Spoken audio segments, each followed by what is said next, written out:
13041073, mahasiswa program studi Pendidikan Bahasa dan Sastra Indonesia. Pada kesempatan kali ini, saya akan mempraktikkan keterampilan memimpin diskusi kelompok kecil pada materi memahami poster sebagai teks persuasi kelas 11 SMA. Baik Ibu, buka pembelajaran kita pada pagi hari ini. Assalamualaikum warahmatullahi wabarakatuh.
Poster sebagai teks persuasi itu ada tujuan pembelajarannya.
siang, saya sebagai observer lisan dari calon guru Rani Agustina dengan NIM 231304173 pada tanggal 31 Oktober 2025 pukul 12.30 waktu Indonesia Barat dengan topik memahami poster sebagai teks persuasi semester 1. Pada komponen 1, memusatkan perhatian, calon guru sudah merumuskan tujuan, merumuskan dan merumuskan kembali masalah, menandai hal-hal merumuskan masalah, membuat rangkuman bertahap.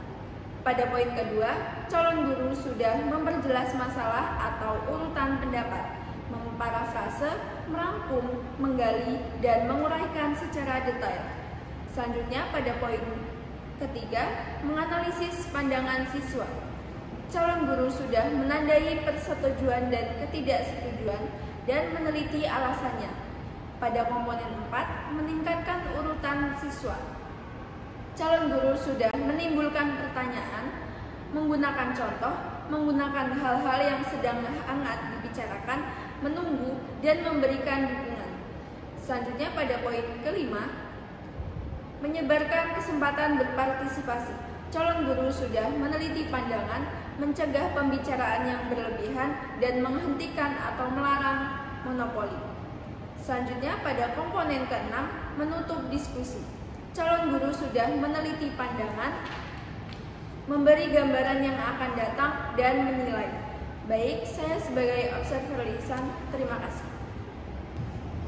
Baik, saya selaku siswa dari calon guru Rani Agustina dengan NIM 231304173 pada tanggal 31 Oktober 2025 pada waktu 12.30 waktu Indonesia bagian Barat dengan topik memahami poster sebagai teks persuasi semester 1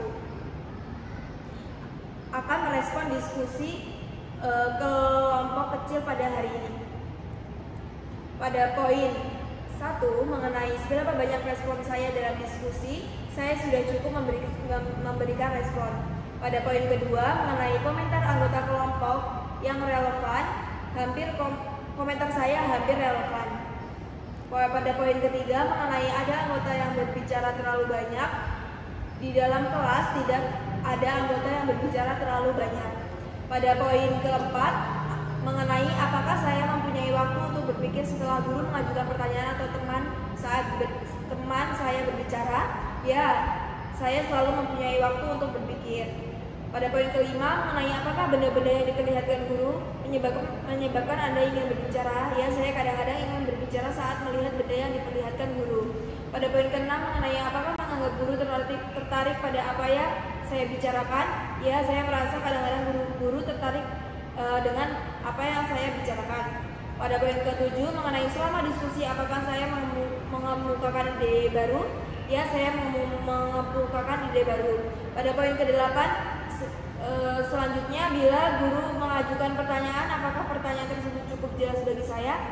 Ya, pertanyaan yang diajukan guru selalu jelas bagi saya. Pada poin ke-9, bila seseorang memberikan jawaban atau komentar yang salah, maka guru meminta pendapat anggota lain. Pada poin ke-10, apakah tujuan diskusi itu cukup jelas bagi saya? Ya, tujuan diskusi jelas bagi saya. Terima kasih, selamat siang.